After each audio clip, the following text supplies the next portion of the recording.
must say adeɛ no egusu ba na eba na as a treatment no because so obi be prana ya mente se so okotwa scan we de ebe nya se okwanda knife ne sade na why we akwasi asante se ne de ne say pe adoma bo na ide betemity President issues we know about player signing and that injury normal fitness no say I say yeah it happen I think say with asantekotoko sure what's the last year BCO last year former striker Kotoko former striker last year almost signing we Sharif Mohammed so mo yes mo fan na mo yes yeah that minute na eno kwa say almost sign you almost sign we and some be say injury no oh striker no din yes Sharif me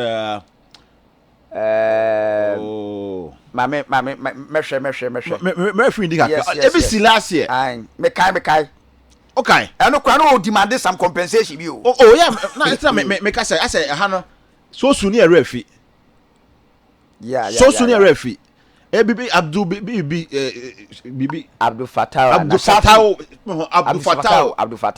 yeah Abdul Fattah yes Abdul Fattah okay sir incident yes anka player na o demand say some compensation so the medical team no omo dey say blame one yeah because in terms of player say a passing player fit peso ade akwa clubs no omo fe ndi agro yeah because that is the last stage player ni go transfer ka change so on call office sign contract yeah now my technical team no go ahead say Abdul Fattah Safiu yeah Abdul Fattah Safiu omo former striker yeah omo signing we sure and after signing no Kotoko who say injury say no nah I know where so going for termination there's a war ban one America so before so be sans one America oh yeah na say why now no what passing president why na mandatory so your medical mandatory na bibuza say we koye America na san be sign contract ne dia o ma hunu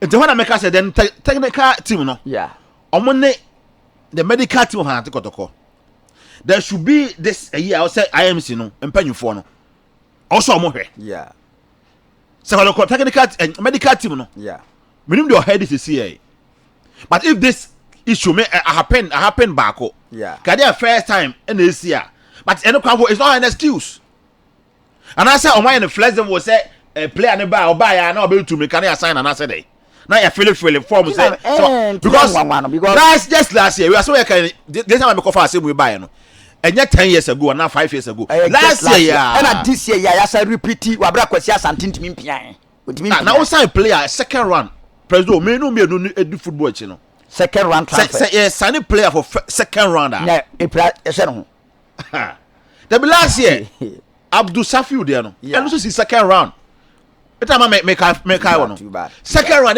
na Kotoko here striker yeah and we some for Abdul Safiu to mo sign we no after few days and mo say e pressure no and mo say pressure no and mo say then o say you free player ne ba ne to contract and one Americas no man sign contract no is the Kotoko medical team no how we serious on madjuma one Americas are they serious say player abano odi pra because my friend Marcelo no Marcelo Kwasi Asante Marcelo dem tell say even maybe I say odi na before about Kotoko maybe na odi agro I say on post players on more Sunday special na people cry them say pressure no I simply don't know why and how desperate Asante Kotoko was because you be a whole transfer window a second round of a transfer window one finish hard now establish it on your player we are sure even Urban or the some level of Adie bi be Kotoko team no when him say in the month of January obetimi bobo Sunday the following week no different that is the second round absolutely is it ever say me Kotoko medical team I will raise question marks na say fans Kwasi Asante kwaje be 4 or 5,000 a month president oba we how many months Kwasi by say January February March April Hey, you 200 million. Na skano egugu ayu na if I say so e back team na 200 million be ko ate. That be anyway why you don't do it. Say player ba on kiki ball actively say obo na Kotoko supporters no club o win mo no. There Kwasi Asante kwa de ebi aye ka say kwa obi bisa your player be a friend Kwasi Asante. Cause in a competitive game on throw my day squad kwa maso team sheet no. Me nim Kotoko medical team no me nim de oye you na who can so no in charge ogan so sa o ma bre ogan so e general transfer o but ogan so ma bre no ho sa to ogan so no o ba no so no medical so no so e tie ase me hu no say be a medical team no be na omu di agro if you are not joking president if you are not joking then I have mean to be a charitable because Sanema we no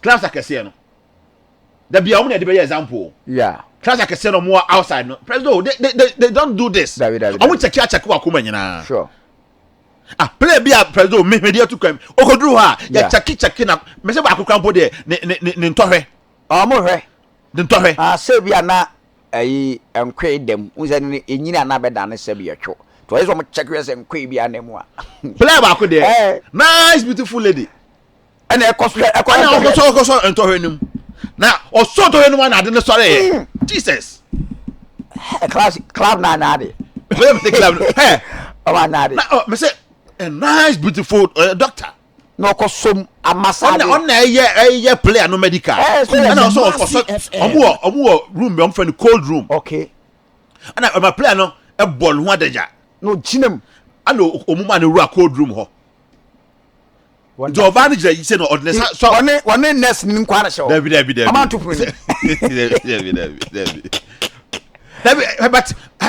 but the level of seriousness and what they attach to medical na say wo enkwe na ebia sana be tohwe untimi mobonti na wo mo ya na kuro but na kwabo hwe ma obetwa na players Kotoko Sunny players last year this year na this year BSS it's very says kind of free medical to the free mo bottom na mo di tua players nka wo boy sad no omonye samfum so no common president e yade a Asante Kotoko bia na omumpe a serious absolutely medical yi wo honom say obi omum attention call sure because I idea make me cost to club now I'm telling you because the man say o Kwasi Asante 1.5 year what I say now betemnity he can take Asante Kotoko on absolutely Ogabaye how many minutes no abo Ogabaye no me person me the number of minutes Oga abo etuda Ogabaye friend say Fernando Wisdom Bassey ne start ni president eni wabo 465 minutes 465 minutes 465 second round signing wonderful hwe Kwasi Asante hwe dash dash wonderful and say who come medical team no a believe say bia say medical team no so through assessment and e bia IMC am so bia neglect say bia technical team no neglect say bia omunye so much keen on medicals because me AC cost to club no because Kwasi Asante onya akwa bia say bia he is young and Asante Kotoko be grooming no say bia o plan bia o mbehwe na ma these are players they are in their prime omu pick no omu tom pick omu call a product life cycle omu call declining stage omu be declining na go first player we banner press do hwe even second round signings what dey my second round players yeah from bra hwe Isaac Minta okay so for my 344 minutes for second round struggle player if you say second one Asante Kotoko sign now if I say all pie Poku wa my 1187 minutes wonderful what I say Eduku o call Sam Eduku nie Eduku so my meba Sam Eduku o my 120 minutes na dey end ba na kura so what I say it will second round that means sign Asante Kotoko here no who you players Wisdom Bassey Isaac Minta Kwame Poku Kwasi Asante player say why effective because say the best Advana JT Mike Sifa na some ba January we na January na so on the bench enye ayi ne prayer na he was on the bench But me say president I didn't hear me say see apa no Kotoko medical team no. I think they need to review how Asante Kotoko be sign players na ombeba. Sure. Na omo I make sure any productive football bia and that's omo add any value or addition to Asante Kotoko club no. Okay. Na Kotoko episode terminating the contract. You see Abrante we say mutually so one tia say yenko mutual here. Yeah. Unu say Kotoko try and lap some man. Contract some no you have to pay. But unless say mutually. No obedi. What say? Obedi. No, when I say a mutual termination, the mummy na Matthias I say mutual no there. Oh no, so o share adwuma na ye na wo give. But also accept it. Also accept it. Ne we say wisdom Bassey say me name the extent of injury. Say honor say last Kotoko for 3 games. Yeah. I say what take part. Sure. But me name what you say or your player some man 90 bear 4-5 matches are. Yeah. Why how best off. Wonderful. On your player, president your mount 90 say be our bob 10 match 10 league games. Massey FM. Normal 90. You on to me. In Tebiano, I said you have to manage in the injury, no. Yeah. Until we got a medical team, no. Or say or more work out or Sunday man. Sure. Because man here the course of club, no. Good. What you say? Sure. Share Peter Amidu akwa Joseph Ablo return no. Bed up no. Say no set up no ya na eguso aye hyehyɛ no. We be gura mu house so set up no. Peter Amidu akwa return Joseph Ablo return. Da no Henriensu ne Samba wachire ho against Aduana. Perfect. Who ni say? So who rock Clasico no more. Presdo. That boy Peter Amidu. He is one player. What's a Clasicos no? Yeah. The players will be on the team ball. There be an come. Yeah. What's a foul? Yeah. Squad now. Who say you play ball? We say Hamza. Yeah. What's the last year? Man, you said this year. Me sabe man, you say Hamza. Hamza so say Kotoko down. That be. About 4 Clasicos. One say Asante Kotoko da. I said, when I make I say Clasicos. They are now here. Hey, we find the say beer. Here match we keke. But your player be to me perform more Clasicos. Hamza ntimi Asante Kotoko. About 4 Clasicos. 4. Ntimi ntwatena. Po. Te obo po krampo ntimi nyebi. Enti one a year me. So player. Say a player where you good as Presdo. Yeah. The Clasico and the judges a player we or you that quality or you that top notch player. I bet more. First one I say. Yes. What na? Oba in the first match, first Clasico. Absolutely. Other person say house kuma say. Is it tell you say or you one player. Say we have Bassey na Bassey no. Yeah. So when we another Clasico, because any player be on the team say Clasico. They also have that. They also have that. The biggest task I'm there man. Obi say Peter Amidu akwa. Or one player any day. Yeah. I will say heartsofoak. Ever since we ran the Kotoko team no last year. Yeah. 2 Clasicos on boy, including the President Cup and I said that. Yes. Cup on boy. DC Cup. President Cup, yeah. DC Cup when I share second goal no. Peter Amidu. Yes. When it says second goal. Yeah. It was one player. And also create another penalty. Me say one player. Me those times no Presdo. What's I me Kotoko ni. Yeah. Say me who say Dombote. Say only there Dombote. Yeah. Unu baby was 30 free. Tuma ndo gapo ha no. Okay. Dombote ha Kotoko santi. Tuma free gapo ha ba no. Yeah. Ene man be wie kumase a obi osako oko wie house no. Because a league no Presdo sa transfer banter ne bisi mu krampo ache. Because Botemu de no. But Odu Park in so he will give you the reason why I will fight you over him. And Dombote, anytime be able to say Otuka kwa so called try be as a baby. Sure. Na Kotoko ne has bebo. Dombote so be do ya wadan nwumra se fi adan nwumre. Sure. Na aye hu Dombote be kuma se. Yeah. Bote ba. Peso am pam Dombote be do kuma se. On that day, Dombote be Asante Kotoko. Owi o sam nantie bi ase o ye nuanu ma ase o nan no e ka wo mu kakra no na wo se Dombote die ni ti a na se on Kotoko ne house for Clasico day saboteur die ni ti na wo no park no so a Dombote be shego e kwa ma so be shego no president untimi nti ase Peter Amidu is become one of them. Okay. On the bad day Amidu ba Kotoko on flop or Clasico no muda. And the one player and there's a matter say last you meet so proud am say hey Clasico Amidu kan hu there. Because no one of the weapons are Dr. Ogum no the kill house of folk. Yeah. Because that house of folk need player all marking out and this player is very difficult to mark him out. Typical don't say in the game. Prezo, you can't mark that the don't out. Sure. And Pitami Drakwa gradually or Baba be that kind of a player. And me say what getting fitness no? Yeah. And when you man me tell am say, hey, Akwana sabe bi. Yes. Ha sto mentanaba. Because flanks you know or half ring backs you know or how much to the sense by bare 55 60 minutes once a house of folk a break. Sure. So the addition in there Prezo hey one additional I'm telling you say on Sunday say coach Karim Zito. But you can't drop him.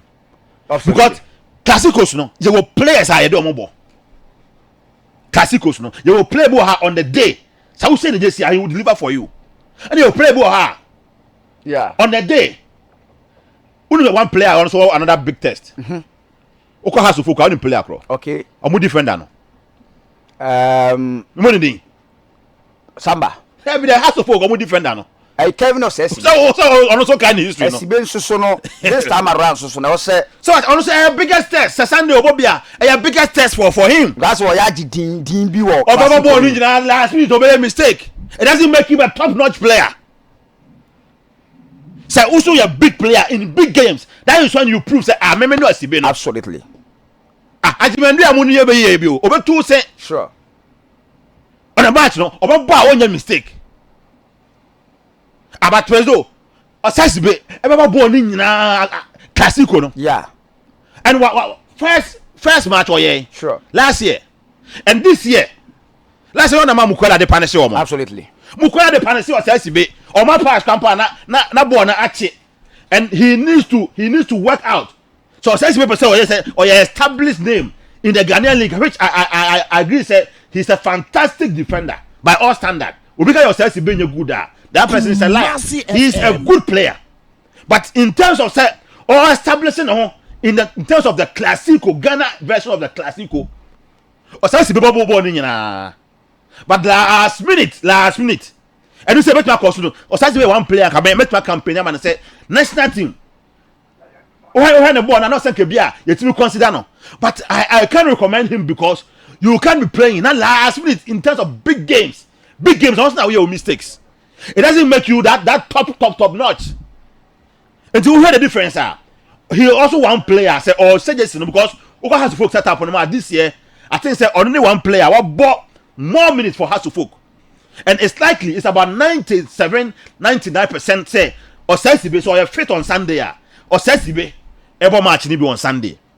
And it's one player me if it will be kung fu dumfo. But the last minute, and I say in the course of the game, was a mistake be fresh then it's a certain of CSB. Until two sides, you know, your player or no lose against us, that is Pitamidu, or buy an Olusu against us. And he is coming on Sunday. And you are one player, honestly, be honestly a mistake against Asantekotoko. That is also a certain of CSB. Until we are now, they have to balance the equation. Also, we are not proving that me so far as I'm Asantekotoko. Adding now one player be all time and I him beer. And now I think say Michael say Mbappe no so but so unfortunately say has already 2004 Confederation Cup almost says our record no. And right now Pitamidu actually say or one player very young who Pitamidu I think say 17 years of age. Pitamidu I'm fan age number. Very young player Pitamidu akwa. After 18 years. But so far so good as 18 years right winger for Asantekotoko. Osia has bia he's a tormentor. I think that has play be a Tastel and a friend sir. I'm saying the tormentor terrible Tarotela. And one of Pitamidu is gradually becoming a tormentor for Hasofolk. In addition in there President Ebeye one idea about Boa Asantekotoko. Joseph Ablo minimum about the fitness because we Pratchett he has been off for more than 1 month. So I simply don't know say bia Sunday so we make it team list now. You be okay about bench, but as to say all starting on, I don't see it. Me not sure, but I'm sure say by the usual Henry Nsu just Samba on there. So what I say in the Samba on there. So you see, also buy the first match. I think so. Be I'm say Kotoko sign them say 3 days. The DC Cup, not 3 days before Kotoko has what said DC Cup, no. And on the day, so on the man of the match. He was the man of the match on the day, and it tells you say he will players we are in terms of the Clasico Ghana version of the Air Clasico.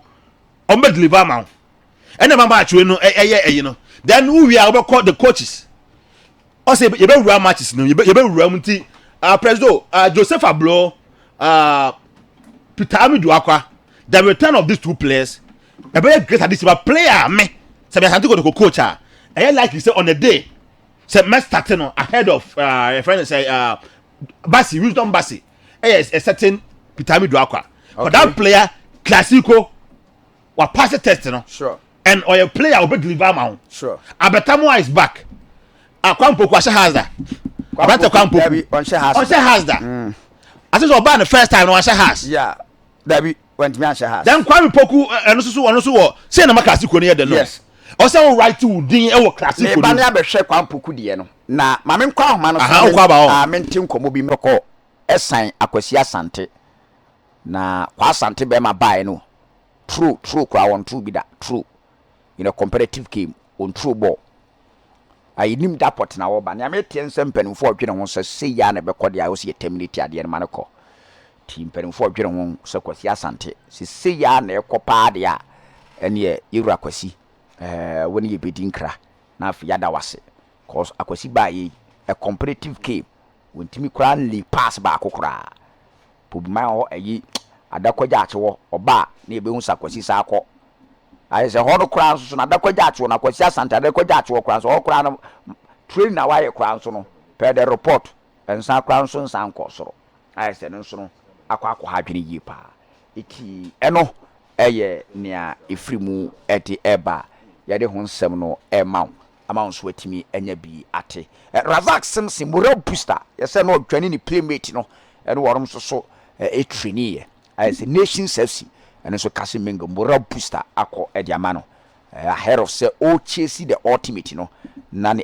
capitano and so free injury basa na say afapa itiano so ni free Nations FC and so eti eba and no na heartsofoak and na one mo so and wa omo training anopa no one mo ekoye physical so we na jom piapia kakra na ehonum no ena ekoba se Kumasi FM Yusuf Ramsey atia musa ache se baby a upra unzo ko pra against bichim na opeke sa injury no ateki me mfa ne se kobosome ene na otwe kakra ni wontimi mai this week in the near him safa or ben you see Ramsey. I said no team just a tackle no be call you on what team what to say. Makwa wiping. Per the reporter made and said no cran just a quack ya hosempa. Say Ed tennis 1 year 5 more matches to go according a bit to me abba say or banwa babe. But apart from that, be a fully fit. I say intensity no training grounds on an worshiper.